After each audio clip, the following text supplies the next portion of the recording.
Okay, we're off into the 21st century medium of the blogosphere and talking heads. I have a telephone here. I don't. You can't see me, Andy, but I have a telephone that goes back to the 1940s. This is an old clunker produced by Ma Bell in. Actually, it was I think it was 1942. This is a very important historical. Produced by organized labor, by the way. That's great.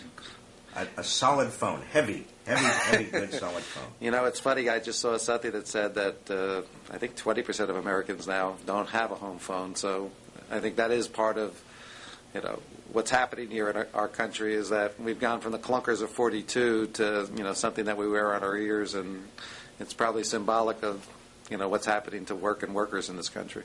Yes, speaking of clunkers, there's been this huge, continuous debate about Detroit and the Big Three and whether we are, as a country, right to blame the UAW. Some Republicans, but also some Democrats are blaming the UAW, or whether we ought to blame management for producing what many people think are clunkers. And you and I probably see eye to eye on this one.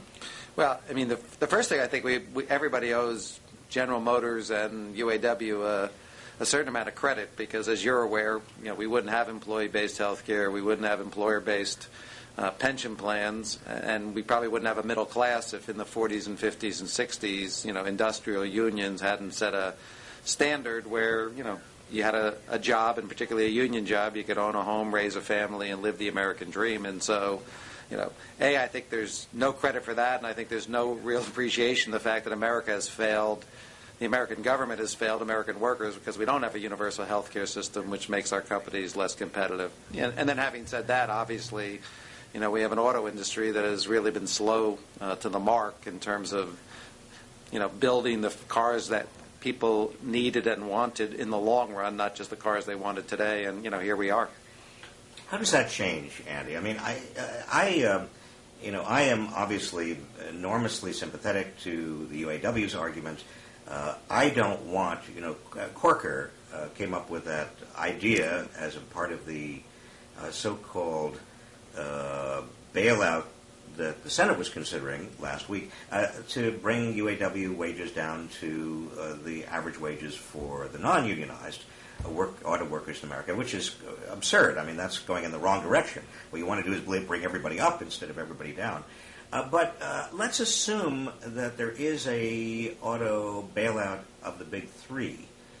Let's also assume that foreign automakers continue to come to the United States as they are. They're planning 18 new factories, mostly in the South, all non-unionized. What's going to happen? Are we going to see in your view, a gradual erosion, even if the Big Three get a bailout, just an erosion of the Big Three? I think, unless we make the investment in the kind of cars that people are going to need in the next 10 or 20 years. And one of the questions I keep asking is, why don't we use some of this money, to actually replace the American fleet with American cars and, create a set of specifications that we expect the Big Three to produce cars, that do go 50 miles a gallon, that, do have battery technology, and use the money to actually purchase, and create a market, for the next generation of cars.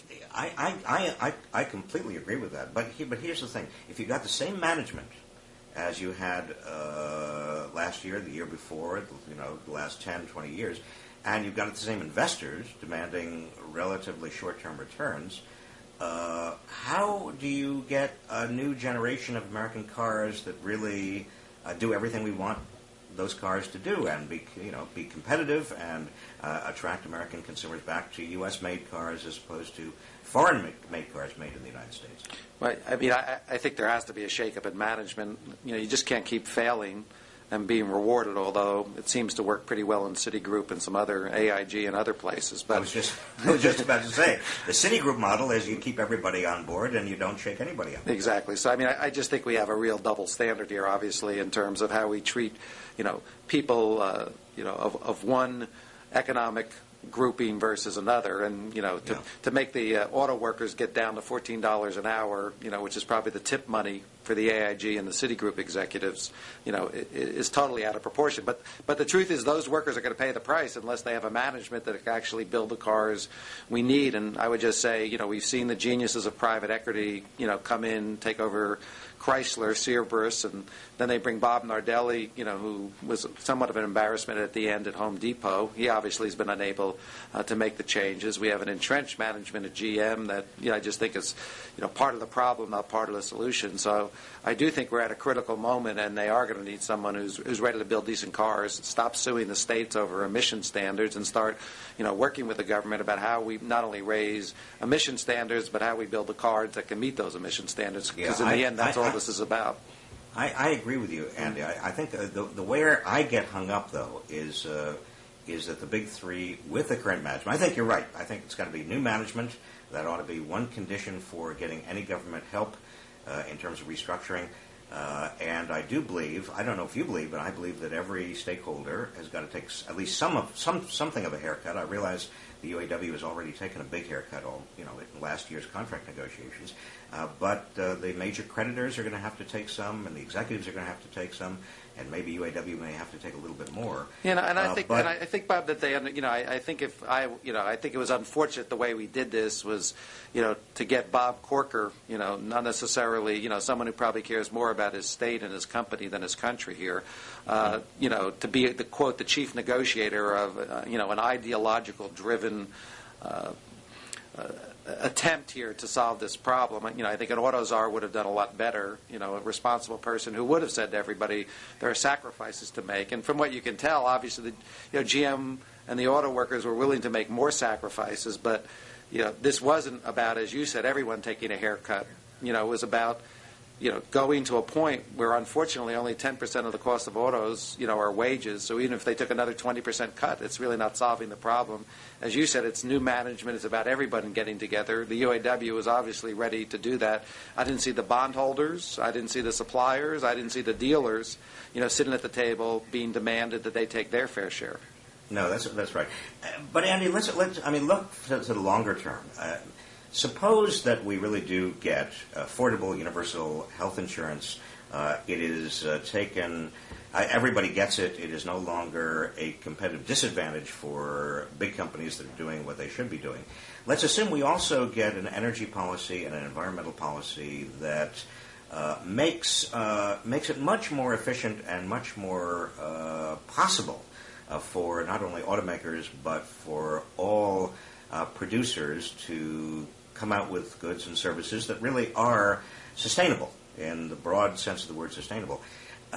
Here's my question to you, and I've been meaning to ask you this for years. Aren't we nevertheless heading toward more of a two-tiered economy in which at the top tier you've got Wall Street, you've got the top managers, you've got people who are raking it in, partly because they've got a lot of power in government, and with government, and partly because they know how to manipulate the system, and partly because they have a lot of education. And on the other end, you've got people who are retail, restaurant, hotel, hospital workers who are relying on SEIU and relying on other unions to try to lift them. And then in the middle, you've got fewer and fewer and fewer industrial workers who used to be the old middle class, but obviously are losing ground all over. Is that the future? Well, I mean, I think it is the future, and we're watching it, become the present, as we speak, unless we do something about it. And this is the question of, what are the roles of government and what are the roles of, non-governmental organizations? For us, we remember, at least read about Franklin Roosevelt facing a similar moment in history, and as we like to say, he stimulated, he regulated, and then he allowed people to negotiate, their future, and we created a mix of public policy to try to solve the problem. And obviously we see with the president-elect with the stimulus plan, is trying to get one part of the economy just sort of back in gear and just sort of get through the next phase. But the truth is, the largest employer today is not an industrial employer, it's Walmart. Lee Scott makes $15,162 an hour. That's his average worker makes $10.68 an hour. That's 1,500 to 1. The Walton family, because sadly Walmart's one of the few successful companies today, the Walton family last year, Bob, each got $6 billion more. So they had 19. Wait a minute. $6 billion more because of their stock. That they own 50% of the stock, because of the stock increasing, because more people are shopping at Walmart because they aren't able to afford many other alternatives. The wealth of those 5 family members went up $6 billion each. Now, I kind of had this fantasy they'd all sit around the kitchen table one day and say, we already got $19 billion and we just got a $6 billion more. Maybe if we all gave up $1 billion, one of our 25 billions, we could actually give these workers health care and a raise. Well, look at the stock market has accomplished some of that. I mean, this year, all those billionaires lost about 30 to 40, sometimes 50% of their billions. Right. I mean, they still have billions left. Right. But the question is really how when people are successful, like the largest employer in our country, Walmart, how do the people who help produce that wealth get a better share? Because what's going to happen is Walmart workers are going to make $10.82 instead of $10.68 next year, and the Walton family have $6 billion. You can do anything you want governmentally, which is why people are talking about a change in labor policy. And you're obviously familiar. You were with Ron Brown, appointed the Dunlap Commission, made a series of recommendations that said we needed a new 21st century labor policy, and made a series of, laid out a series of ideas, many of which are now part of the Employee Free Choice Act. But we need a 21st century labor policy that recognizes what are the jobs of the future, and not that people that are highly educated or entrepreneurs or have huge responsibilities aren't going to make more. But there is a point where 1,500 to 1 or 334 to 1 is what's the current CEO to worker wage is not going to build the America that we want. It's going to build that two-tier America you talked about. Yeah, I think that the current economic crisis we're in, Andy, has a lot to do with the wild disparities of income we're now seeing. I mean, the reality is that if you're raking in a huge amount of money, you are raking in over $500 million a year, or even $1 million a year, you're not spending it. I mean, you already have most of what you need. You are maybe investing it around the world, wherever you can get the highest return. Right. But unless you have a strong middle class that's going to actually turn around and spend what they earn, and unless they are earning enough to turn around and spend it, there's not enough demand in the system. In fact, I was looking over some data recently, and last year, in 2006 marked the highest. The top 1% was taking home around 23% of the total income of the country. Now, the last time we got near that percentage, that the top 1% was taking home nearly that much of total income, was 1928. So it's not surprising to understand where we are today then.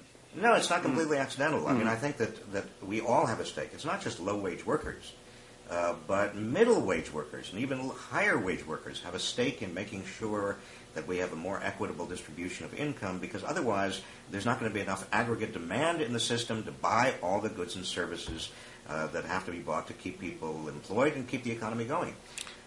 And I wish this idea was, it's not just an idea, it's a reality. I wish it were more broadly understood. No, I think it is not understood that, according to the Census Bureaus, for the last 5 years, American workers have not gotten a raise. It's been the longest period of economic stagnation since they've been recording it, which was not in 1929. We have negative savings. People, as we all know, are maxed out on home equity, credit cards, which are now being deleveraged. And so, people don't have any money to spend and buy. People, therefore, are going to get laid off in retail and other occupations. And the truth is, there are two different issues. One is, how do we build an economy that works for the 21st century with the jobs that we need?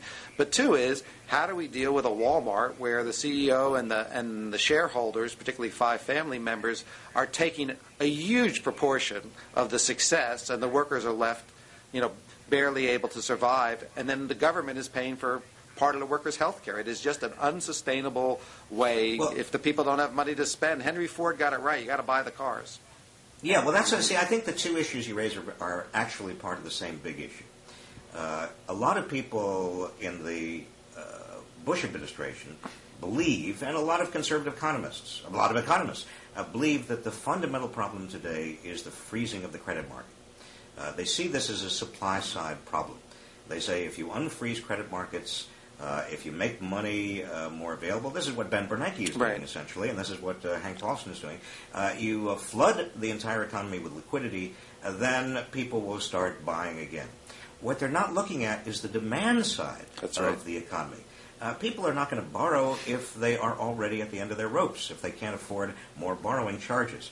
People aren't going to borrow if they're afraid of losing their jobs, and if their wages have been stagnating, and if they don't have health care or they're afraid of losing their health care. They are basically, as individuals, they're pulling in their horns. They're not going to go to the malls, and that is rational for them as individuals. And the only way you change that is not working on the credit side and the supply side of the equation. It's actually raising the wages of average working people, and you can't do that overnight. I think the Employee Free Choice Act is going to help. Andy, just on the Employee Free Choice Act, though, this is going to be a hell of a fight. And I mean, what's your prediction? I want to talk to you about the logistics of this. Well, I mean, my prediction is, as Lee Scott so honestly said about why the employers were going to fight this, he said, we have our hands on the steering wheel and we like driving the car. And I think if you're making $15,000 an hour or you're a CEO, we start off with a basic premise that people who are doing well don't necessarily like to change the system. A. B. We have a problem of ideology that there's a certain group of Southerners who just don't like unions historically and otherwise, and are much more loyal to their non-union companies and their countries. And 3. We have not done a very good job explaining this in economic terms, that there is no way that I know of, unless you want huge government intervention in the economy, to solve the problems of a diverse group of workplaces without having some way for workers and their employers to build a different kind of relationship, to build a different kind of partnership. Yeah. And, I think that's what you tried to talk about. I think you were ahead of your time. Bill Clinton talked about building a bridge to the 21st century. Now Bob Rubin even says that the labor policy in our country needs to be changed because it's that workers don't have enough ability to negotiate in terms of their future. And so I think we're going to have a huge fight because it is about more equitable distribution in the end. If you take the ideology out of it, collective bargaining is simply a different way to share in the wealth distribution or the productivity increases of a company. And right now they're out of balance. And unfortunately, we can't sort of have a rational conversation, about how would be the best way to do this. So we're in the middle of, the same old politics of Washington, D.C., where the Chamber of Commerce and others who didn't even want Barack Obama to be president are now saying that they're the keepers of the faith of democracy, the representatives of the workers, which is just about as absurd an idea as I can imagine. Going to tactics, though, there are two ways of framing the Employee Free Choice Act. And the Chamber of Commerce and others like them are framing it as the unions want to take away the right of workers to have a secret ballot.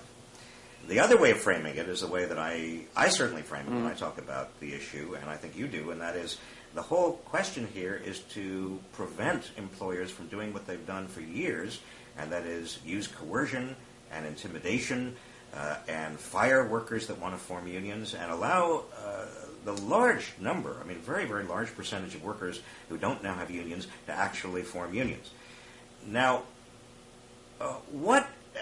how do we, people who really understand the need for unions to create more bargaining power for workers and also understand what so many unscrupulous employers have been doing, not all, but unscrupulous employers, people who are basically violating the National Labor Relations Act by using coercion and intimidation and firing workers who want to form unions. How do we deal with the issue of the secret ballot? I think we deal with the issue of the secret ballot by saying that what we want, this is really about workers creating an organization so they can engage with their employer, they can bargain with their employer.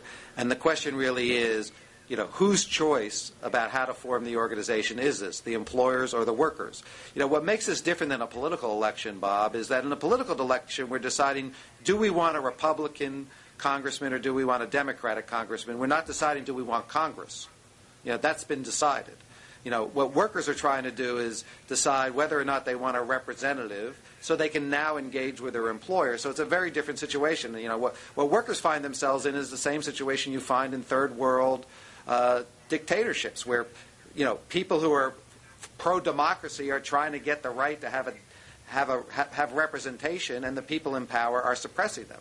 And in Andy, you're speaking to an open door here. Mm-hmm. But we're talking about public perceptions, right? In every one of these contests and battles, particularly battles over distribution of power and income and wealth in society, which are the hardest battles. We're dealing with public perceptions, and one of the perceptions people have is that this is about getting rid of secret ballots, right, as opposed to the way you and I see it. And I think the reality is this is about avoiding coercion and intimidation on the part of employers. That is illegal, so that workers can actually form unions.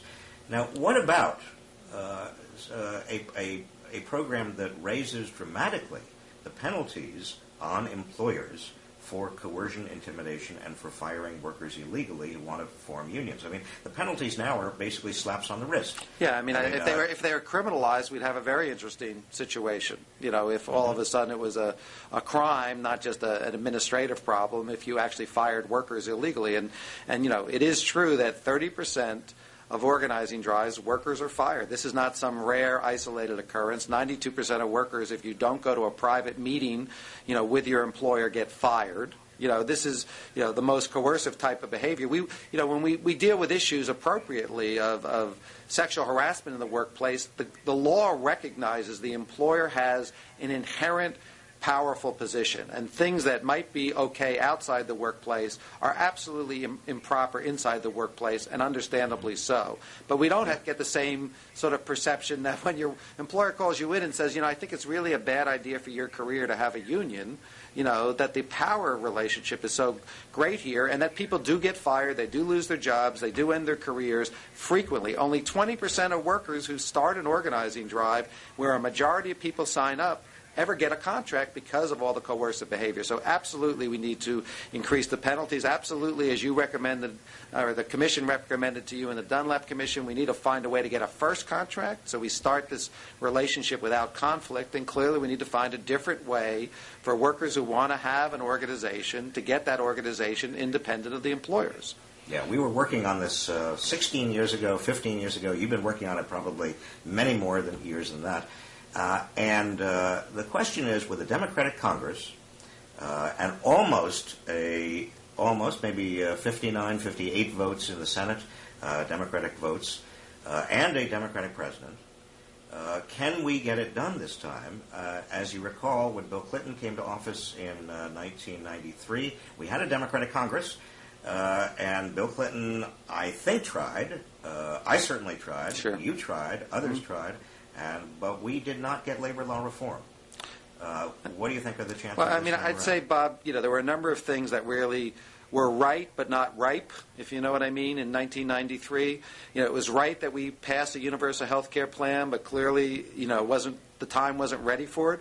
It was right that we tried to restore bargaining power for workers so we could have stopped this inequality that began, fortunately, President Clinton with EITC and other social policies sort of, masked over some of the growing disparity, but George Bush just let it get out of control. So, there were things in 1993 I think we were right about doing, which was trying to make this economy that worked for everyone, to, restore the middle class, and we got some of it done, and then George Bush just sent it in a completely different direction. So I think the time is right now. The inequality is so great, and there aren't many other solutions, that can apply to so many different type of workplaces other than workers and employers, getting together. And I think there are many forms and ways that can be done, but right now, we do have a system that doesn't work for workers. Forget unions. It doesn't work for workers in terms of getting a good job, having a right to talk to their employer in a productive way, having a way to share in the productivity, and we need a different system. And, what's nice to see is even Bob Rubin in the year 2008 would say the labor policy in this country is too dominated by those with wealth as opposed to those with work, and we need to rebalance it. And I think that's why this time is right, because of the inequality, because of the problem with jobs. Bill Clinton did a good job creating new jobs, but a lot of our members said, and I got 3 of them. Because that's the second time you brought up Bob Rubin in this conversation. Nothing personal, Bob. I'm. What interests me, Andy, do you think, not Bob specifically, I don't want to dwell on Bob, but do you think that there is a growing percentage of Wall Street that understands the importance of growing the middle class and having enough aggregate demand to keep this economy going, and therefore the importance of unions?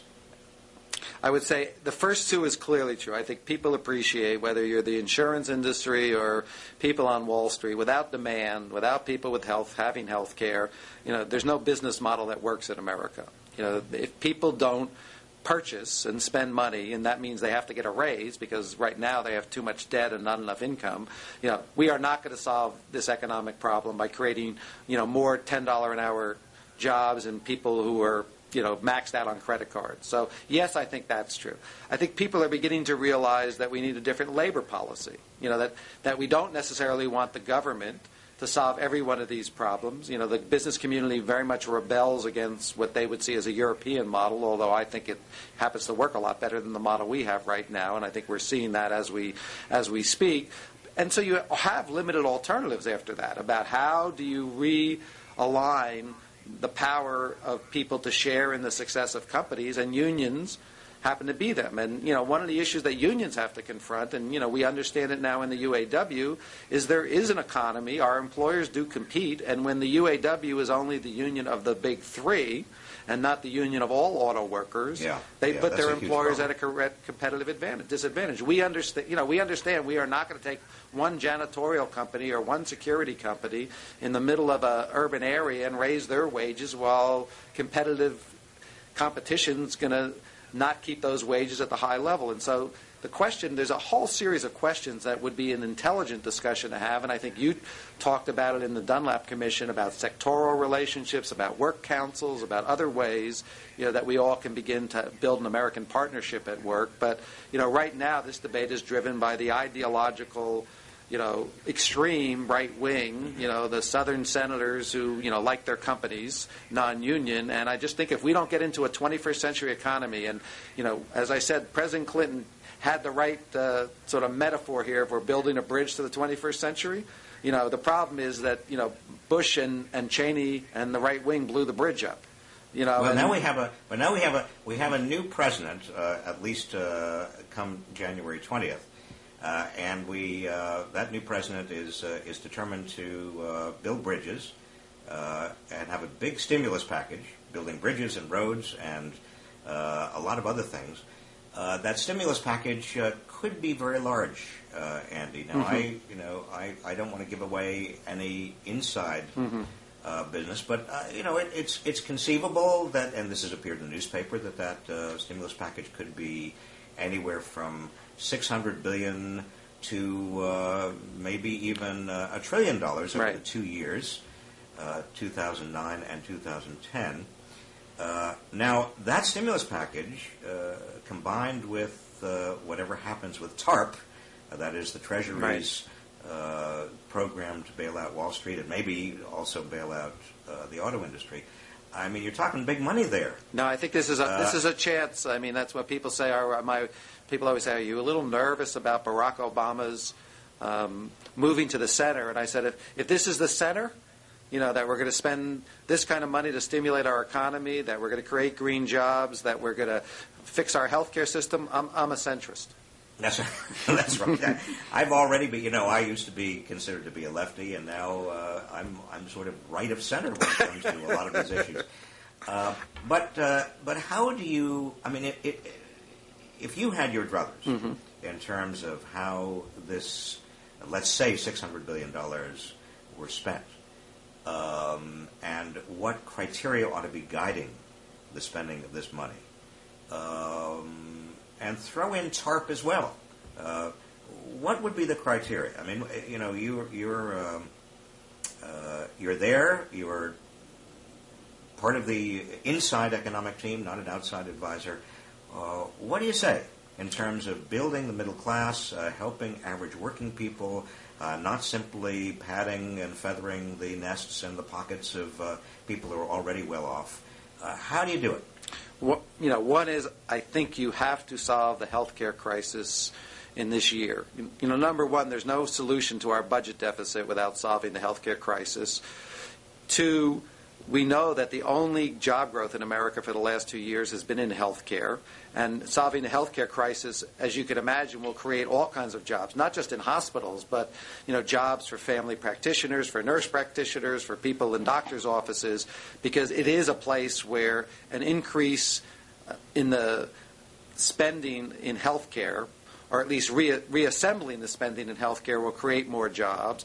And most importantly, I think it'll give Americans a sense of economic security. Because as you said, we want people to purchase. And if people are worried that they're one illness away from bankruptcy, they're not going to be inclined, you know, to get themselves even more, you know, in debt, even if it's responsible debt, because they're just going to always be worried.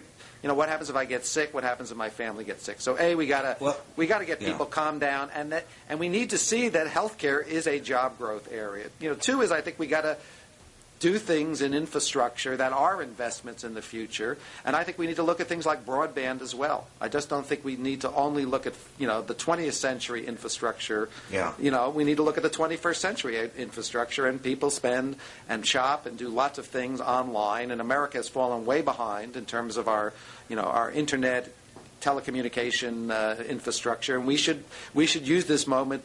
You know, as I like to say, Eisenhower created the interstate highway. You know, Obama should create the internet highway. You know, that's the envy of all, you know, the world. And then I think we have to look at the environmental and other areas where I think we have a chance to be world leaders in not only saving money and saving costs in terms of energy efficiency, but driving the next generation of cars, the next generation of biofuels or other kinds of energy. Wind, solar, you know, that really can make America energy independent as well as economically secure. Andy, one thing I am asked all the time about these new jobs, the green jobs, the high-tech jobs, the jobs in kind of creating a new internet for the 21st century. They say, Secretary Reich, former Secretary Reich, how is it that these jobs are going to go to relatively low-wage people who have relatively low skilled? Aren't most of these jobs going to be going to relatively skilled people or highly skilled people? Aren't you just going to be pushing up their wages even further? And also, obviously, Wall Street and lawyers and all of the other professionals surrounding all of these jobs, because you're creating an increased demand for these skills, and there's a limited number of people who have these skills in terms of, again, high technology and energy and new sources of energy and the internet, and therefore, aren't you just going to widen inequality even further? How many of these jobs are actually going to go to relatively low-wage, low-skilled people in America? Well, you know, first of all, I think that's why. I mean, I can give you my answer. No, I understand. But I would just say, my answer would be, you know, number one, that's why healthcare becomes so important, because I think it goes to a broad range of skills, not just scientists that are, you know, developing new drug therapies. It goes to people that are at bedsides, they're nurses, they're family physician practitioners, there's home care workers, a wide range of people. A. B, clearly in energy there's going to be, you know, a tremendous demand for engineers and some of the people to innovate. But, you know, retrofitting a school, retrofitting public buildings, you know, building more energy efficient new schools and new hospitals are not necessarily, you know, high-tech, they're high-skilled jobs, but of a different nature. And so, you know, they're not necessarily college-educated jobs. They just require a set of skills. And I think a lot of the production that when you get to energy now, you know, we see that 9 out of 10 top, actually, most efficient auto plants in America are American plants. We've learned with robotics and technology to be able to take smart workers, but not necessarily with a college degree, and allow them to produce high-quality goods. So I think if we design this right and appreciate that we want to accomplish rebuilding the middle class, restoring the middle class, look at cities like New York who've done what we call value-based contracting, not just low-bid contracting, that look at a series of issues around value for the money that we're spending. I think we can do this, but it's going to take a plan. We cannot just imagine the market working to solve this and the Wall Street people getting the money and figuring it out, because we know what's going to happen. They're going to get theirs, and the rest of us are going to be left on the sidelines. Well, that's what's happening with TARP right now. Absolutely. Wall Street is doing very well, and nothing is trickling down to anybody else. But don't you think, one answer I have, and I agree with all of everything you've said, but one answer I have is that we've got to build in an educational component and a job training component and skill ladders so that people can aspire to these jobs, even though they are not jobs that all of them require college education. A lot of them have to do with installation and upgrading and insulation and whatever have you. There are a lot of people around who could get these skills if there were job ladders that indicated various levels of mastery, if there were education and training programs that gave them those levels of mastery, if there were certificates so that they could show that they qualified. But right now, we've got nothing. You are so right. And, if you think about, the old, model that we always heard about from the 1800s of, you had apprentices and then you had journeymen, right? It was just a different way to say to people, come in without skills, they take responsibility to learn skills, and then they get certified that they have the skills, and allows them to do a different set of jobs. And I think in healthcare, we've seen in a number of cities where employers and unions have worked together, like New York. We've created huge job ladders where you can come in as a home healthcare worker or at a nurse aide at the bedside and end up to be a physician. But I think you're right. Without building those ladders consciously, without creating, job models, we will just ghettoize people in the low end of the sector and not give them the opportunity to move up. And I think what's great about this moment is the government is such a huge investor here. This is not the private sector doing this. This is the public sector doing it. And they have a chance to set in place, a series of policies, just like you talked about, that will make America great over the next 10 years as sons and daughters come out of college. They start at a certain job, but they can end up, being what they want to be. And I think that's the America we want. And I know we're running out of time here, Bob, so I just want to give you the last word, because you're the man, and then we're going to sign off. Okay, Andy. Well, we didn't have a chance to go nearly as far as I wanted to go into healthcare.